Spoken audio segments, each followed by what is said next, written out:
content. What we're going to cover off in this video is 2.1 business operations, 2.3.2 bargate stock graphs, also on 2.3.2 working with suppliers, 2.3.3 managing quality, and 2.3.4 the sales process. Starting with business operations. So what is operations? So it's the function that organizes, produces, and delivers the goods of a business. So remember, goods can be tangible products. So they can be touched, they can be held, they can be interacted with. Businesses transform raw materials into finished goods, so like cars and computers. Some businesses purely make the products and then wholesale will sell them to somebody else, and then a retailer will sell those goods on. And then you've also got your service, which are intangibles. So these are products that cannot exactly be touched, but things like banking and teaching, they are all services. Accounting, lawyers, they are a service. So generally the person is the product delivering the service from their expertise. So yes, we talked about when it experiences action per product as it gets larger. So what we're saying is, when you think about all of the fixed costs involved, so if you've got, £20,000 of fixed costs in a year and you can produce 100 items, but then let's say you can produce 300 items, your fixed costs are still going to remain the same, which means if you divide up those fixed costs over each of those goods produced, it's going to cost you less per item. So that's what economies of scale is. So why do companies gain economies of scale when buying in bulk? So this is because they have reduced managerial costs. One example is obviously the less flamboyant packages, but obviously when things are in bulk, they're more bulk packaged. Stock is shifted quicker, reduced advertising costs, and reduced packaging. So what we're talking about there is when we're selling things en masse, things that you would normally be paying for, essentially the cost of it gets divided up between more items. So there's three main production methods. So production is the process of taking raw materials and turning them into a finished product. This can involve both workers and machinery. So choice will depend on the type of product being produced and how much of it is actually needed.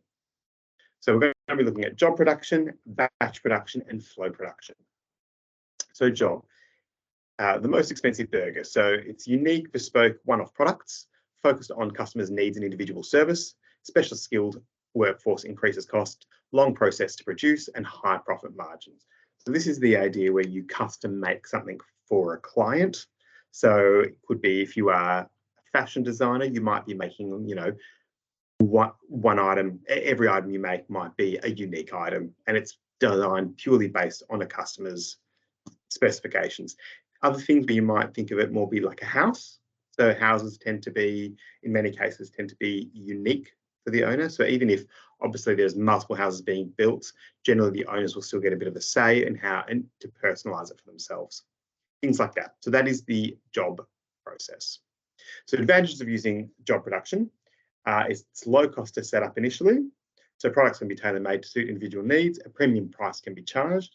Care is usually taken over each item, resulting in higher quality, and it allows a business to differentiate itself from competitors. So the reason why it's low cost to set up is you don't have to worry about setting up machinery or production lines, because generally whoever is producing it is it's being tailor-made. So there's no automation in it. You don't have to worry about the cost of the automation, but you're obviously putting your time into it to make it unique. Disadvantages of using job production is it's difficult to achieve economies of scale. It often requires skilled labour. It is time consuming. The goods are expensive, which may limit the market, and the output will be limited. All right, so you've got batch processes here. So you've got the example of ketchup. So it's the ability to produce more than job production. There is some flexibility. So for example, like different flavours for different batches. So, building on from this ketchup idea, you might have a factory that might make ketchup, brown sauce, mayonnaise, things like that. And they might be able to use the same production line because they're all being sauces being filled up with bottles, but they're making different products using a similar methodology. So with the automation, so you can have some automation, it is decreased productivity when switching between batches. So for example, if you're obviously using batch production, you do one batch of ketchup, you then need to clean all the machinery, change the recipes before you're able to do, say, the brown sauce. And that process might be slightly different, but you're still able to use the automation of the sauce production and putting it into bottles. And then you've got flow. So this is where high volumes and low margins with high productivity.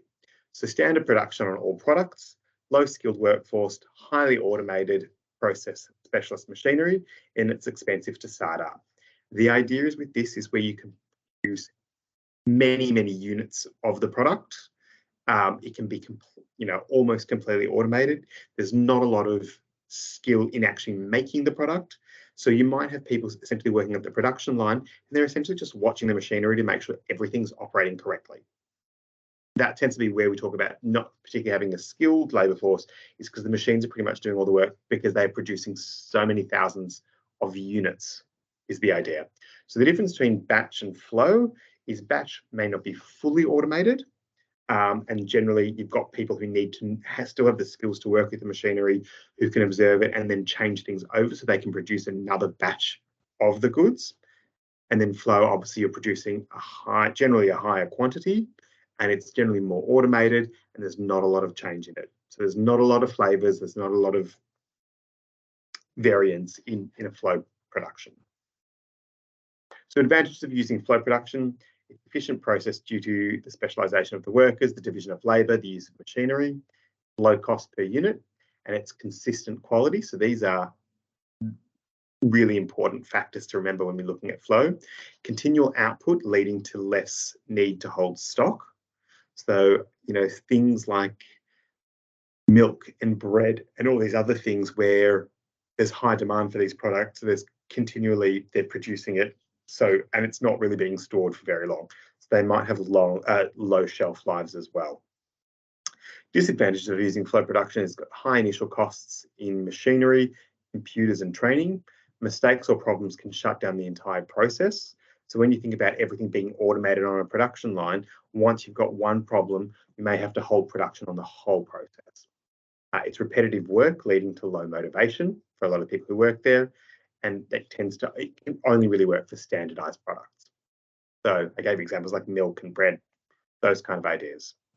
Saying that, it doesn't necessarily need to be the short shelf lives. It just tends to be they're the things that are often daily essentials that businesses are trying to save on cost to produce as much as they can to sell it for the lowest price.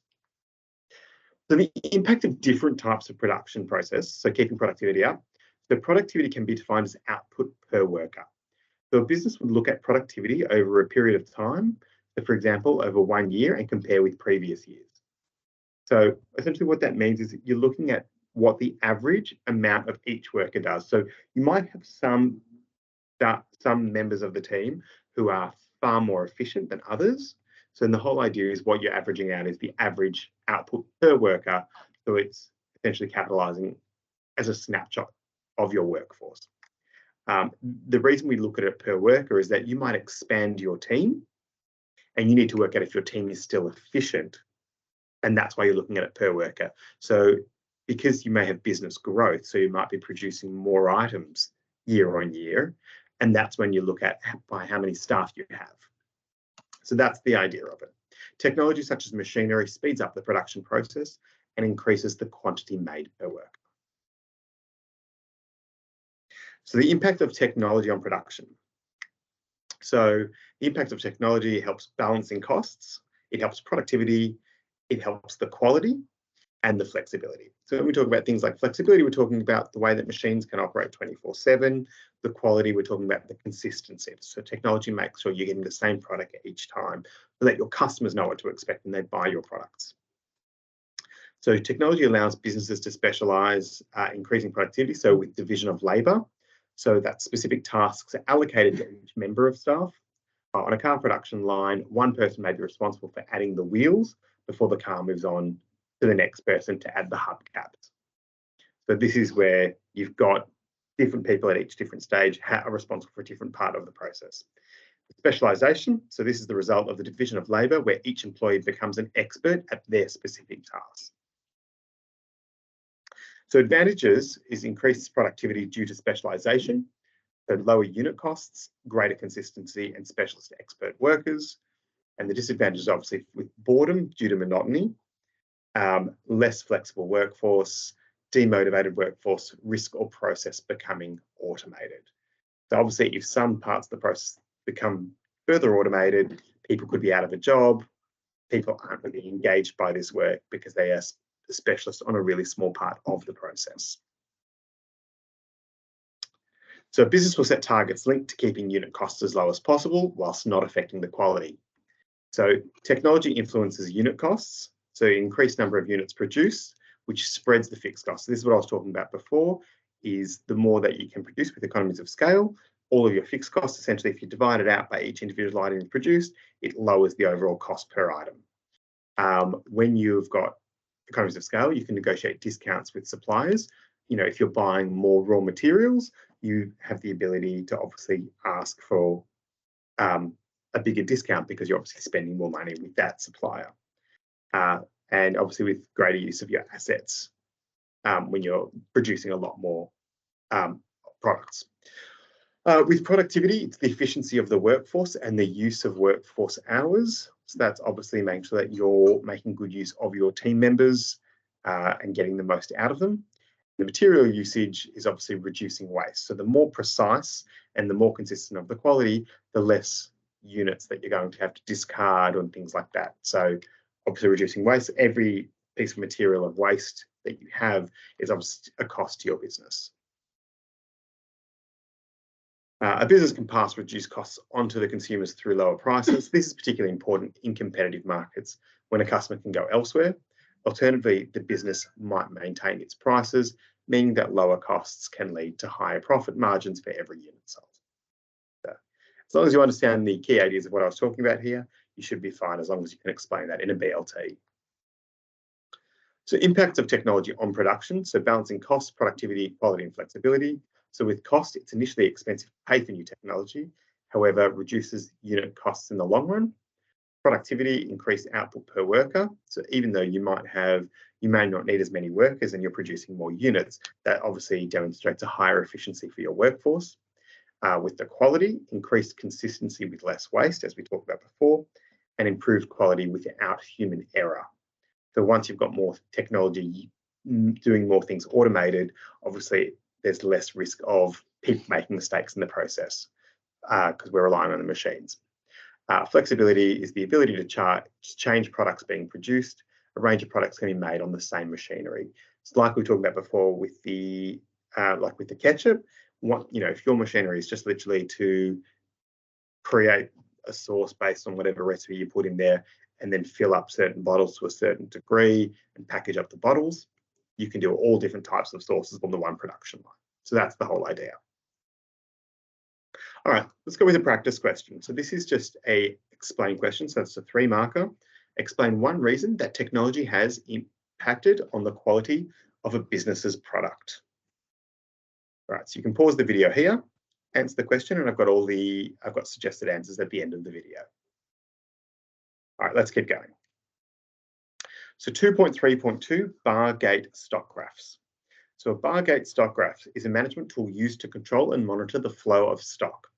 So this shows the lead time, so the time it takes between placing an order and receiving delivery. The lead time can be measured on the horizontal axis of a stock control diagram as the distance from the reorder level to minimum stock level. The reorder level is the level of stock which triggers an order. This may be done automatically by a computerized system. Buffer stock level is stock held by a business to cope with unforeseen circumstances, e.g. sudden increase in demand or breakdown in supplies. When a business reaches its minimum stock level, it is left with just buffer stock. The reorder quantities is the point at which an order for new stock is placed. This will be dependent on buffer level stock and lead time. Obviously, depending on your type of business, will depend on how much buffer stock that you will need, as well as what type of inventory control you wish to use. So stock control methods. So we talk about just in case.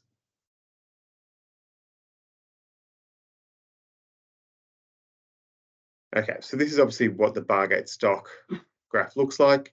So there you can see the maximum stock level is the business is able to hold. The reorder level is the point at which the new stock will be ordered by the business. The difference between this level and the point at which stock increases is the time it takes for the stock to arrive, also known as buffer stock. The maximum stock level is the lowest amount of stock the business will hold. It is a safety net in case there is a surge in demand. So on this graph, the company uses 800 stock each week. It has a set buffer stock or minimum stock level of 200 bags. Maximum stock level is 1,000 stock. When the stock level falls to 500 bags, the company reorders 800 stock. They take around 3 days to arrive, so the new stock arrives when stocks have fallen to 200 stock. The 800 stock are added to that stock, so it rises to 1,000 again. That is why that graph is very repetitive, because you can see there of at what point each thing takes place.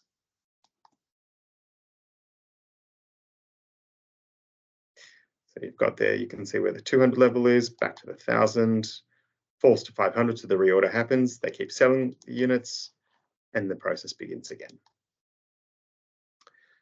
So this is another graph of how you can see of how where the stock levels fall as it's used. When it reaches this level, more stock is ordered, either manually or automatically. The new stock is then delivered, it shoots back up to the top there, and so forth. So if you want to make sure that you understand this, most people in their mock exams did quite well with it, so I'm less concerned, but you can pause the video here. Just make sure that you understand how to read it in case you get another question on this on your final exam for theme 2. So with stock control graphs. So when you've got uncertainty, so what we've been looking at so far is where it's quite repetitive. In this case here, you might have different, you can't always plan.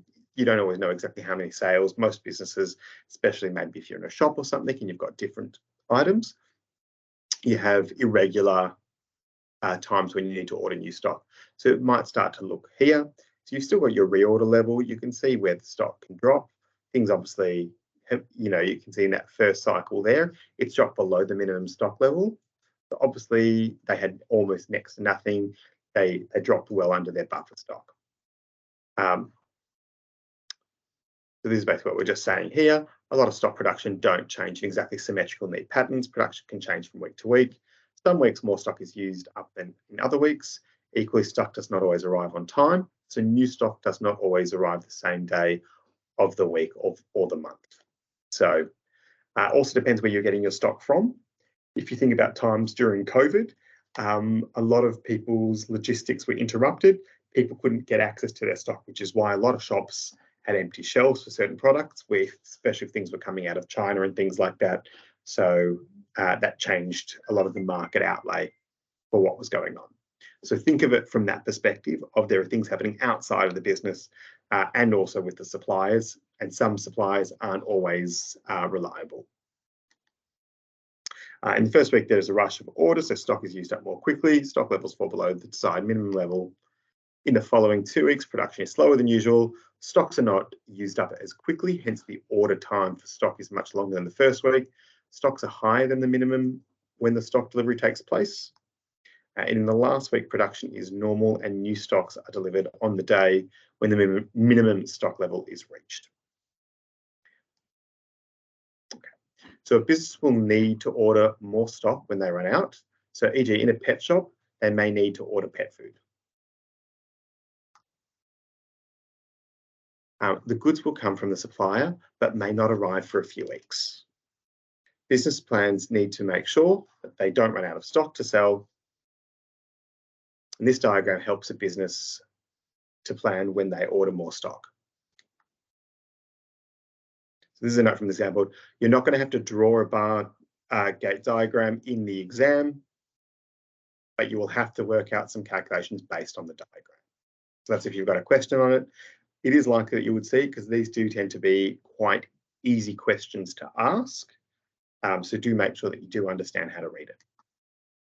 All right, so here's a practice question for you. So I want you to calculate the size of delivery A in the bar graph below. You can pause the video here. I appreciate the image isn't super clear, so it should be clear enough to pause it so you can have a read of it and try and expand it there. All right, let's keep going. 2.3.2, working with suppliers. What is procurement? So here's your definition for procurement. So procurement is the process a business goes through finding and obtaining the right materials and supplies to be used in the production process.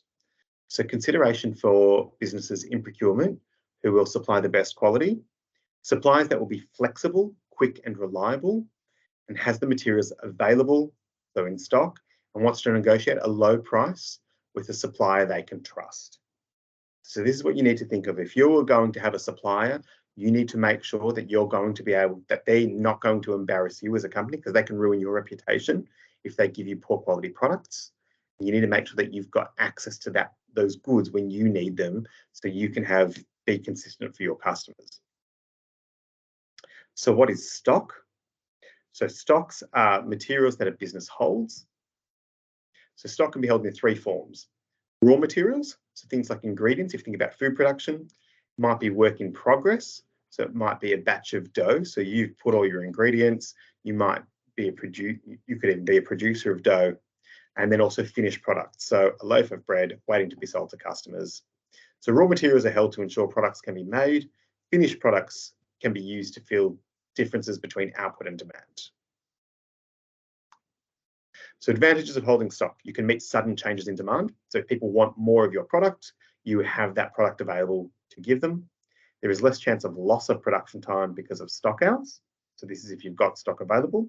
And you can take advantage of bulk buying and economies of scale. This is, depending on what you are producing, the idea is if you've got somewhere you can store a lot of your stock. So you're a retailer of televisions, if you've got lots of TVs and you've got a warehouse where you can store all of the TVs, that as soon as people want to buy those TVs, you've got more stock available. You don't have to wait for more delivery. So disadvantages of holding stock is there's cost of storage, rent and insurance. So again, using the TV example, if you've got lots of TVs in a warehouse, you've got to have them insured because if something happens to that warehouse, that's a lot of money that you've invested into that. You've also got to pay to store them, whether that is rent or you own the warehouse. You've got capital tied up in stock and not being used elsewhere in the business. So because you've had to go and buy all those TVs, that's a lot of money that you've had to outlay, and until they're sold, you're not making money on them. And large stock subject to deterioration and theft. So even electronic goods and things like that, they can also, things can deteriorate in warehouses and things like that. And they're also subject to break-ins and being stolen and whatnot. So buffer stock. So this is what we talk about being just in case. So the advantage of holding buffer stock is you can meet customer demand, you can quickly respond to increases in demand, and you can continue with production even if a problem with stock deliveries. Disadvantage of holding the buffer stock is money is tied up in holding the stock. So again, like I talked about with the TVs, you've purchased all of that stock to keep as a buffer that you're not necessarily making money on. There are costs associated with stock holding. So like storage, staff and insurance. You run the risk of waste. So when things become out of date, damaged or obsolete, you haven't made any money on those things. So that's what we mean by risk of waste. Should all businesses hold buffer stock, or does it depend on the nature of the business? It will always depend on the nature of the business, but it does make sense in a lot of companies, especially if your business is based on a particular type of product. You're going to want to make sure that you've got it there. So again, going back to stock control methods, a big one we talk about a lot is just in time, also known as JIT. So a stock management system where stocks are only delivered when they are needed by the production system. And so no stocks are kept by business. So this is the idea that they're not storing or holding any of their stock. The idea is that they shouldn't even need to have buffer stock. I mean, they may have some, but the idea is, so a just in time is really where if you can get from your suppliers your stock that you need delivered, and they can essentially deliver it the next day, almost like an Amazon kind of thing. You can get your stock the next day. You don't need to worry about having so much storage. So you can do more regular deliveries. So you've got more fresh stock, so you don't have to worry about storage. So just-in-time is a method of stock control where a business aims to reduce waste by ordering products only when they need them. This therefore means that there is no unused or obsolete stock and storage costs are reduced. It also means that less money is tied up in stock and that there is no buffer stock. So this is what just-in-time is.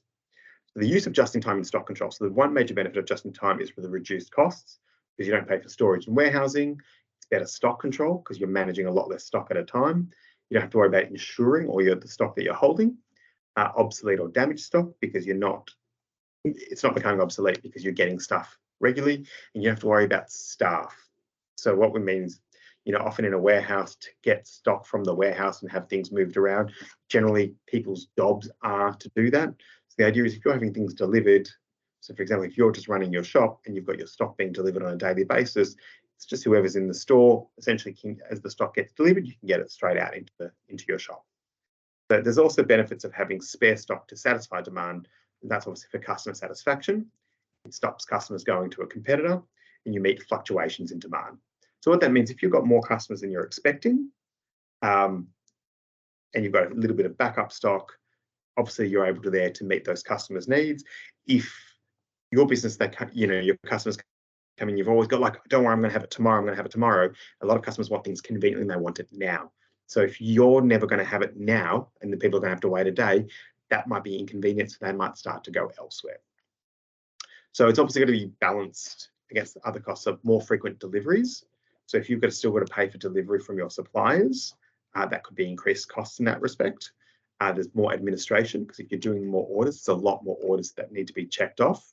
You've got time and workers, and ultimately what that means is for doing your administration and so forth. You lose the purchasing of economies of scale. So when we talk about buying in bulk, so you can demand a discount when you buy huge orders, but if you're making lots of smaller orders, you may not have the bigger discount as you would have had if you had ordered a huge amount. So that's what I mean by the loss of discounts for buying in bulk from suppliers.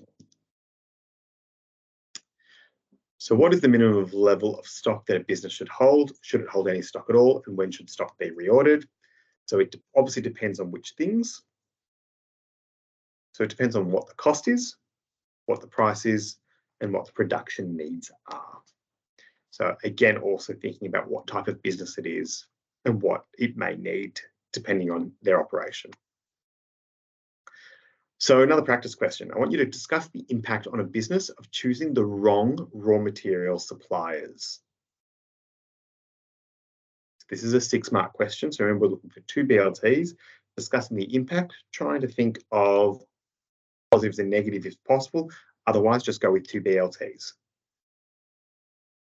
So when I say positive and negative, I mean a positive BLT and a negative BLT. Otherwise, if you can't think of anything, you're better off just putting 2 standard BLTs, discussing 2 impacts, whichever that you recognise, and aiming for as many marks as you can.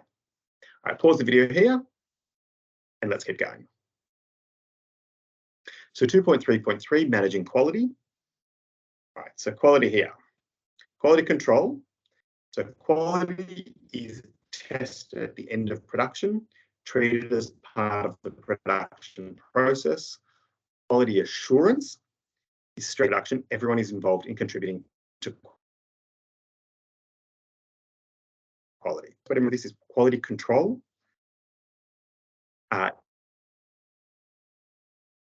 Action comes in, literally tests the final quality of the part of the process, but that is how quality control is done. Quality assurance is not the quality assurance that you're giving to your customers. The reason you can give that quality assurance to your people for the quality for their process. Looking at quality, we're going to look at some of the benefits and drawbacks of quality assurance now. But obviously, if people are spending more time doing quality, it might make a process less efficient. But the idea is that there's going to be less defective products when everyone is focused on quality, which means until they get the product right, the next person in the process can't do their part of the process. So that's the quality assurance. So if you go back to that car production line, You know, unless you know that those ties are fitted perfectly, it doesn't go on to the next person to do the hubcaps. So quality control. So benefits of this is defective products will not make it to the market. The system is not disruptive to workers as quality is inspected at the end of production. The drawbacks is there can be a lot of waste as defects are only found at the end of the production process. And this process can be costly, not only in terms of waste, but inspectors have to be paid. So like I was saying, it's someone's job to come in and do the quality control. And that is obviously an additional cost to have that person done. And if they find that there's heaps of defective products, they'll become quality assurance. The benefits is it can be motivating to staff as they'll have more responsibility. In theory, there should be no wastage as errors are rectified immediately before products move along the production line. The drawbacks of this is production may be more time consuming as each worker checks their own quality. Staff may need extra training to take on the extra responsibility. And some staff may not want the extra responsibility. They might find that they've got more work to do and they're probably not being paid anymore. So that may be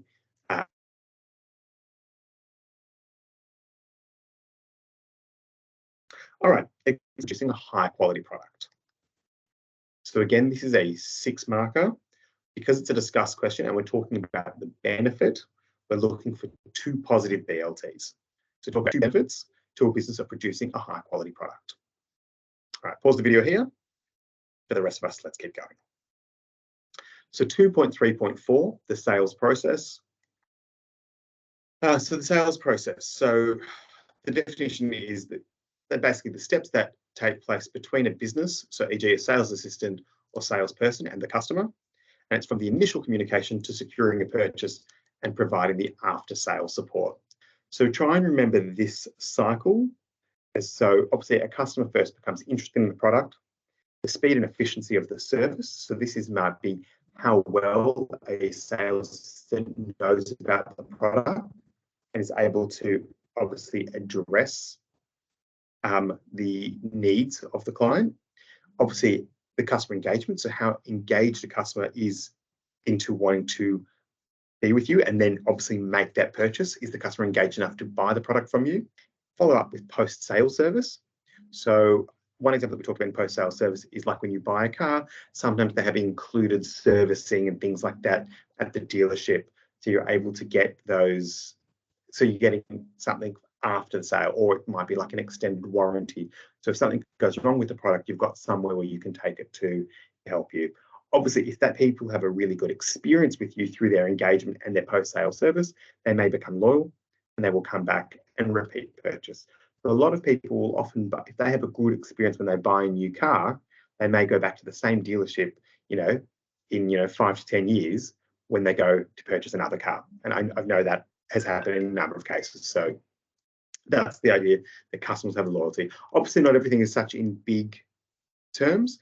Sometimes it could be the way people feel about their coffees or your clothes stores where you buy. If you have a good experience and you have good quality products and things like that, you can build that customer loyalty. So in the sales products, so the first part is product knowledge. So this is to obtain the full benefit of a product. The customer needs to know how it works. Expert knowledge of how a product works will allow the business to inform customers when making a sale. So if you go into a shop and you're trying to ask the sales assistant questions about a product and they don't really know about it, you're kind of going to and ah and be like, I don't know about buying it from here. This person doesn't really know what they're selling. Speed and efficiency. Customers are busy people and it's easy to shop around using e-commerce. So this is what we're saying is that it's especially more importantly when you go into a store, if you're not having a good experience in the store, it's probably easy for you to just go online and buy it there. So therefore, it's really important that they can access the product as quickly as possible without any problems.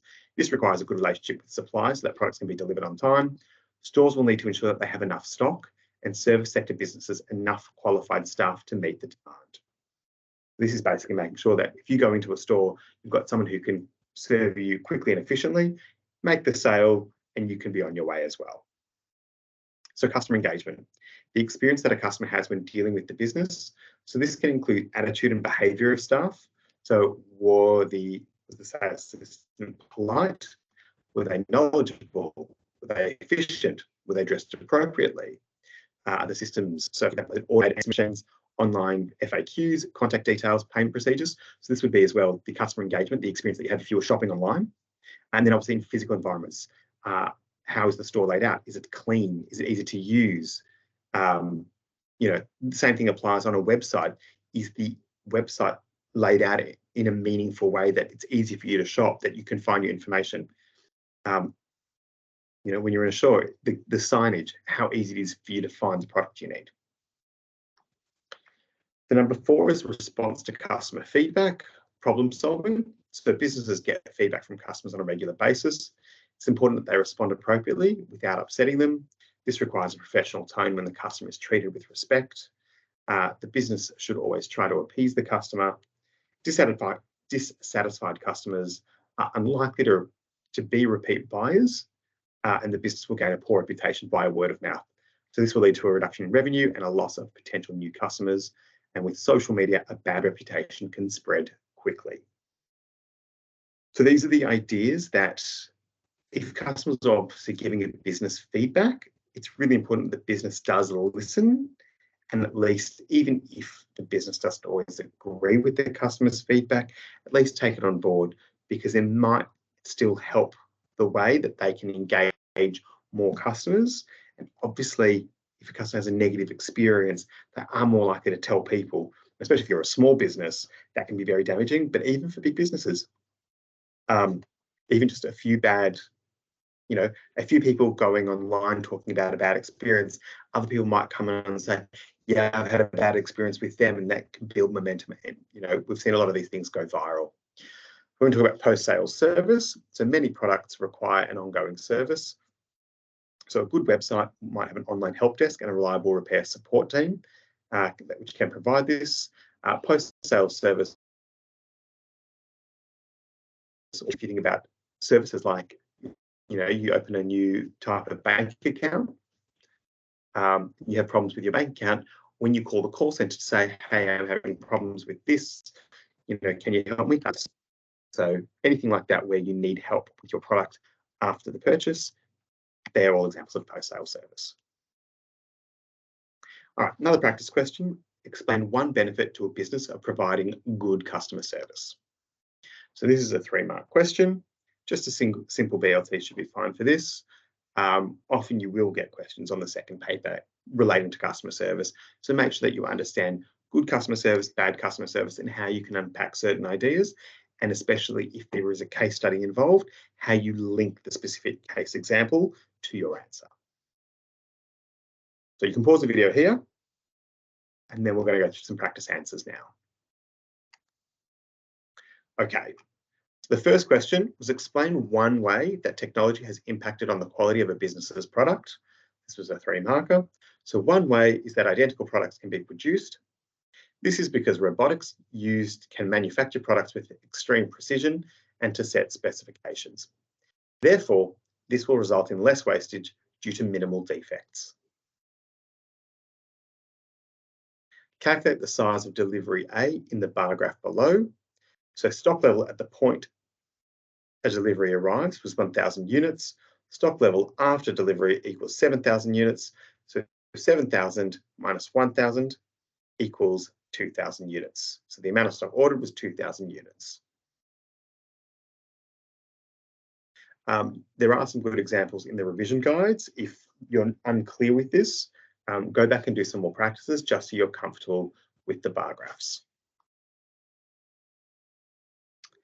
Okay, so discuss the impact on a business of choosing the wrong raw material suppliers. So here's just a sample answer. Obviously, it's how you choose. You have to just about unpacking these ideas. So the services provided by the supplier can directly influence the reputation of a business, because if the raw materials supplied are of poor quality, it can impact the quality of the business's products, leading to dissatisfied customers. This may result in customers providing poor customer reviews, therefore adversely affecting future sales.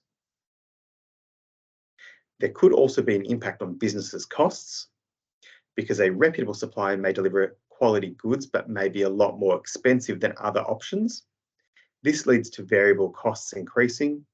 This could result in increasing their prices to customers in order to maintain profit margins.